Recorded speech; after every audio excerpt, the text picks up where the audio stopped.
Colonel Parameshwar గారు, మీరు ఎలా చూస్తున్నారు?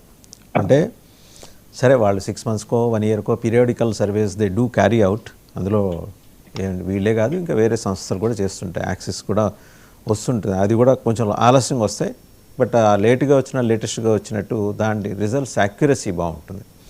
ఇండియా టుడే కూడా వాళ్ళు కూడా విశ్వసనీయత గల సంస్థగానే చేస్తున్నారు. ఇవాళ as to what prompted them అనే దగ్గర వచ్చేప్పటికి పీరియాడికల్ సర్వేస్ వాళ్ళు రొటీన్గా చేసుకునేది. నిజంగా బీజేపీ తనంతట తానుగా సొంతంగా గవర్నమెంట్ ఫామ్ చేసే స్థాయిలో సీట్లు తెచ్చుకుంటుందని మీరు అనుకుంటున్నారా సార్, ఆ సర్వేలో చెప్పినట్టు? అందరు ప్యానలిస్ట్ అందరికీ నమస్కారం అండి, గుడ్ మార్నింగ్. సారీ, నేను పొలిటికల్ అనలిస్ట్ కాదండి ఫస్ట్ ఆఫ్ ఆల్. సో నేను మీకు అంత ఎక్స్పర్ట్గా అన్ని ఏరియాస్ కవర్ చేసి నేను కమెంట్ చేయలేదు. కానీ but mood of the nation as citizen నేను చూస్తున్నది, దాని మీద కమెంట్ చేయగలుగుతున్నాను. And the second thing is, నేను మీడియాలో చదువుతున్నా and I read extensively. So నేను చూస్తూనే ఉంటాను. దిస్ ట్రెండ్ మనకు వచ్చింది, ఈ mood of the nation service అనేవి. Basically world has picked up from USA. Approval ratings వాళ్ళ ప్రెసిడెంట్ వాళ్ళు తీసుకుంటుంటారు, ప్రతి ప్రెసిడెంట్ వాళ్ళు అప్రూవల్ రేటింగ్స్ తీసుకుంటుంటారు మధ్య మధ్యలో సర్వే చేసి. ఎంత ఇండిపెండెంట్ గా ఏ ఏజెన్సీ చేస్తుందంటే, బేసికలీ అన్ని agencies they have their own bias అండి. Every human being they have their own bias. ఇక్కడ ఉన్న నలుగురు ప్యానలిస్ట్ లో ఇద్దరు బీజేపీకి ఓటేస్తారు, ఇద్దరు కాంగ్రెస్ కి ఓటేస్తారు. అంటే నేను ఎవరిని అనట్లేదు, జనరల్ ట్రెండ్ చెప్తున్నాను నేను. అంటే అట్లా ఎవరి చాయిస్ వాళ్ళదండి, ఎవరి పొలిటికల్ ఇంక్లినేషన్ వాళ్ళది, ఎవరి పొలిటికల్ ప్రాక్లిబిలిటీ వాళ్ళది, ఎవరి ఐడియాస్ అండ్ ఐడియలిజం వాళ్ళది. So with all due respects to that, మన more pertinent to discuss would be, sorry కొంచెం నాకు బ్యాక్ థ్రోట్ ఉంది, I will be coughing.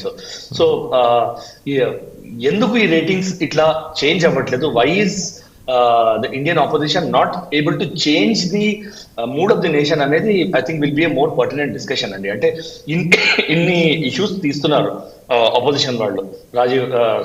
Rahul Gandhi,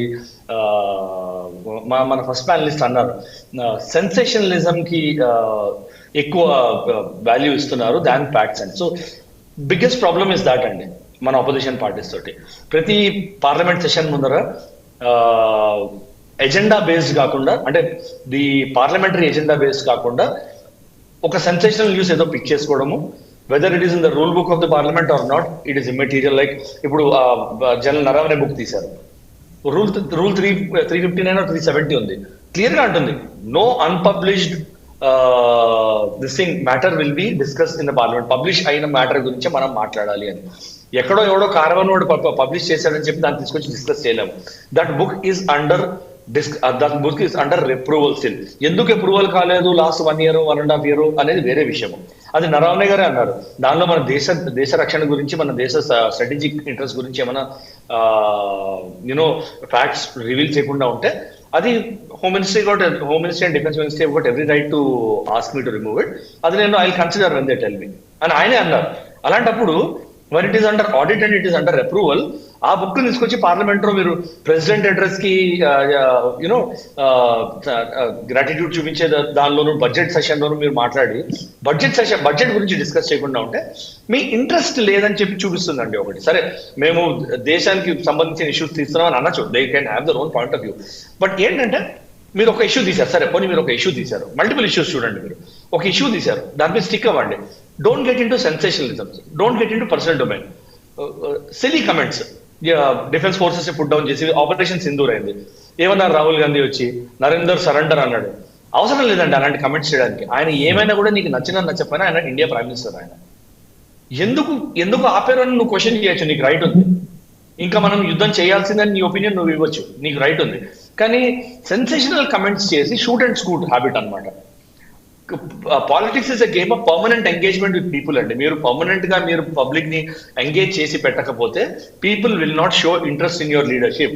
నీకు డిస్ఇంట్రెస్ట్ ఉందని అనుకుంటారు. వస్తావు ఏ ఎలక్షన్స్ అయినా చూడండి, మీరు లాస్ట్ మీరు హర్యానా ఎలక్షన్స్ నుంచి మొదలెట్టండి, మహారాష్ట్ర ఎలక్షన్స్ అయినాయి, దాని తర్వాత మీకు బీహార్ ఎలక్షన్స్ అయినాయి, మధ్యలో ఇంకో ఎలక్షన్ ఏదో కూడా అయింది, ఢిల్లీ ఎలక్షన్స్ ఒకటైనాయి మధ్యలో. అన్ని ఎలక్షన్స్ లో ఏమైంది? కామన్ ట్రెండ్ ఏం చూశారు? ఇండియా అలయన్స్ లీడర్స్ వస్తారు, క్యాంపెయినింగ్ చేస్తారు, సడన్ గా మాయమైపోతారు. రాహుల్ గాంధీ ఎక్కడో ఏ థాయిలాండ్ లోనో, ఏ కంబోడియాలోనో, ఎక్కడో పనికిమాలిన యూనివర్సిటీలో ఎక్కడో స్పీచ్లు ఇస్తూ కనిపిస్తారు. నీ యుద్ధ భూమి ఇక్కడ ఎలక్షన్ జరుగుతున్నప్పుడు నువ్వు నీ పార్టీ కార్యకర్తలతో ఉండు. So he's not able to inspire leadership అండి. రెండో సైడ్ మీరు ఏం చూస్తున్నారు, ఫ్యాక్ట్ బేస్డ్ డేటా బేస్డ్ ఉన్నాయి, ఇవన్నీ పబ్లిష్ డేటాస్. మీరు మోడీ గవర్నమెంట్ చూడండి, ఎందుకు అప్రూవల్ రేటింగ్స్ కన్సిస్టెంట్ గా ఆ లెవెల్లో ఉన్నాయి అంటే సారీ, ఆయన వచ్చినప్పటి నుంచి ఒక ఒక ఒక ఎజెండా తీసుకుని దాన్ని పుష్ చేశారు ఎగ్జిక్యూషన్ కి. ఒక టైం లైన్ తీసుకుని మైల్ స్టోన్ తీసుకుని పుష్ చేశారు. ఆయన రాగానే ఏమన్నారు, ఫస్ట్ జన్ధన్ అకౌంట్స్ అన్నారు, నేను డిజిటల్ ఇండియాకి పుష్ ఇస్తాను అన్నాడు. డిజిటల్ ఇండియాలో చిదంబరం గారు, India finance minister, India home minister గా ఉన్న ఆయన కూరగాయలు కొనుక్కుని నువ్వు 10 రూపాయలు వాడికి యూపీఐలో చేస్తావా అని క్వశ్చన్ చేశాడని పార్లమెంట్ లో ఉంది ఆ స్పీచ్. ఆయనది చేయగలుగుతావా, అది అసలు ఇంప్లిమెంటబుల్ అని. ఈయన ఏం చేశాడు, చేసి చూపించాడు, ఏం మాట్లాడాడు, చేసి చూపించాడు. జన్ధన్ అకౌంట్స్ ఎన్ని మీరు చేశారు, ఆల్మోస్ట్ 56 కోట్ల జన్ధన్ అకౌంట్స్ ఓపెన్ చేయించాడు. 56 crores జన్ధన్ అకౌంట్స్ ఓపెన్ చేయించాడు ఆయన. అలాగే స్వచ్ఛ భారత్ అన్నాడు, స్వచ్ఛ భారత్ లో 12 కోట్ల టాయిలెట్లు అన్నాడు, 12 కోట్ల టాయిలెట్లు చేయించి ఇచ్చాడు ఆయనకి. ప్రధానమంత్రి ఉజ్వల యోజనలో మీరు ఆల్మోస్ట్ దీనిలో ఎంత 10.5 కోట్ల మందికి గ్యాస్ కనెక్షన్స్ కల్పించారు. అలాగే ప్రధానమంత్రి ఆవాస్ యోజన, దానిలో ఆల్మోస్ట్ ఇప్పటికీ 4 కోట్ల మందికి ప్లస్ ఇంకో 2 crores టార్గెట్ ఉంది 28-29 దాకా. 4 కోట్ల మందికి ఇళ్లు కల్పించాడు. అది కాంగ్రెస్ ఓటర్స్ కి బీజేపీ ఓటర్స్ కానీ కాదు కదా, ఇండియన్ నేషనల్స్ కి కల్పించాడు. హిందూ ముస్లిం క్రిస్టియన్ అని కూడా లేకుండా అందరికి ఇచ్చారు. ఎవరు ఎలిజిబిలిటీ ఉంటే వాళ్ళకి ఇచ్చారు. ఆ నెంబర్స్ చూసుకోవచ్చు. 18,000 విలేజెస్, ఎలక్ట్రిసిటీ అని తెలియని విలేజెస్ కి ఎలక్ట్రిసిటీ చేయించాడు. Now entire India is electrified. So ఈ ఫ్యాక్ట్స్ మాట్లాడుతున్నాయి. ఒక ఎజెండా తీసుకోవడము, దాన్ని పుష్ చేయడము, ఫినిష్ అయ్యేందాకా దాకా ఫాలో అప్ చేయడము, steam not letting of the steam అంటారు. అది that is progressive engagement with people of the country. దాని వల్ల ఆయన రేటింగ్స్ పడట్లేదు. అదొకటి ఆఫ్ సింధూర్. సరే, మీరు నేషనల్ సెంటిమెంట్ ఆఫ్ సింధూర్ అలాంటివి అయినప్పుడు నేషనల్ సెంటిమెంట్ పెరుగుతుంది, ప్రైమ్ మినిస్టర్ అనే వాళ్ళకి రేటింగ్ పెరుగుతుంది, అది వేరే విషయం. That is a different issue. అంటే ఇక్కడ మరీ 27% దగ్గరే ఎందుకు ఆయన కన్ఫైన్ అయిపోయారు? రాహుల్ గాంధీ యువనాయకుడు, దేశానికి భావి ప్రధాని, నేనైతే భావి ప్రధాని. ఆ చామ్ ఆయనలో ఉంది సార్. మనం అంటే ఆయన విధానాలు మనకు నచ్చకపోవచ్చు, కానీ ఆ చామ్ అయితే ఆయనకు ఉంది, ఆ కళ ఉంది. ఆయన ఎప్పటికైనా ప్రధానమంత్రి అవుతాడని ఆశించే వాళ్ళు నేను కూడా ఒకడిని. పార్టీ విధానాలతో నాకు సంబంధం లేదు. అలాంటి నాయకుడు ఇమేజ్ 27% దగ్గర ఎందుకు గ్రాఫ్? మరి కనీసం 35 రావాలిగా పాస్ మార్కులు. బ్రహ్మానంద రెడ్డి గారు ఉంటే పాస్ చేయించుండేవాళ్ళేమో. సో పాయింట్ అదే అంటున్నారు కదా వాసుదేవన్ గారు, politics is a game of continuous engagement. మీరు ఏ ప్రైమ్ మినిస్టర్ చూడండి. సరే, మన్మోహన్ సింగ్ గారిని చేసే prime minister, he was not natural leader కాదు ఆయన. హీఈస్ అన్ ఎకానమిస్ట్ అండ్ వెనకాల బ్యాక్గ్రౌండ్ లో చేసే ఆయన.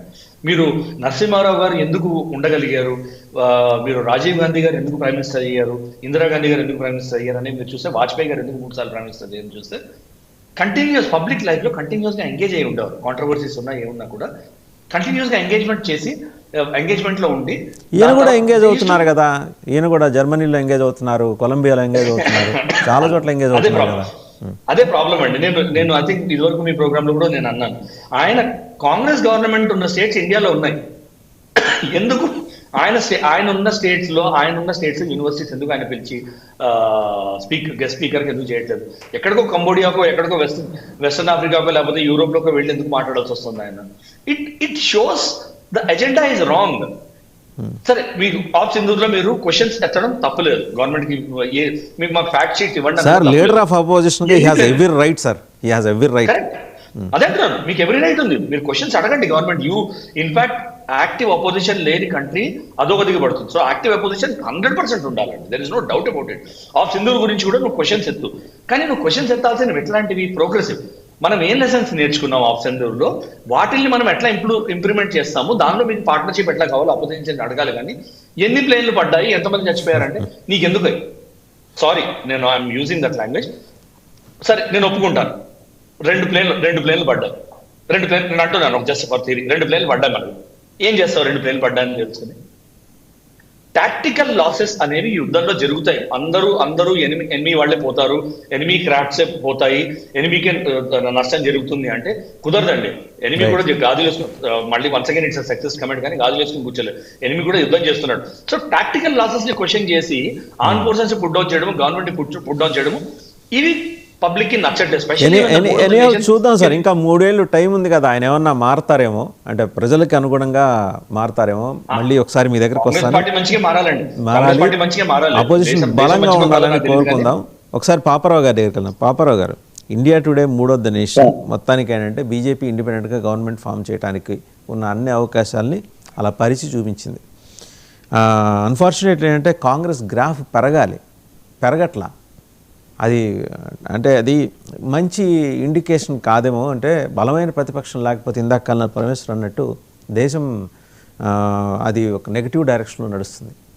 బలమైన అపోజిషన్ ఉండటానికి కావాల్సిన అన్ని శక్తులు యుక్తులు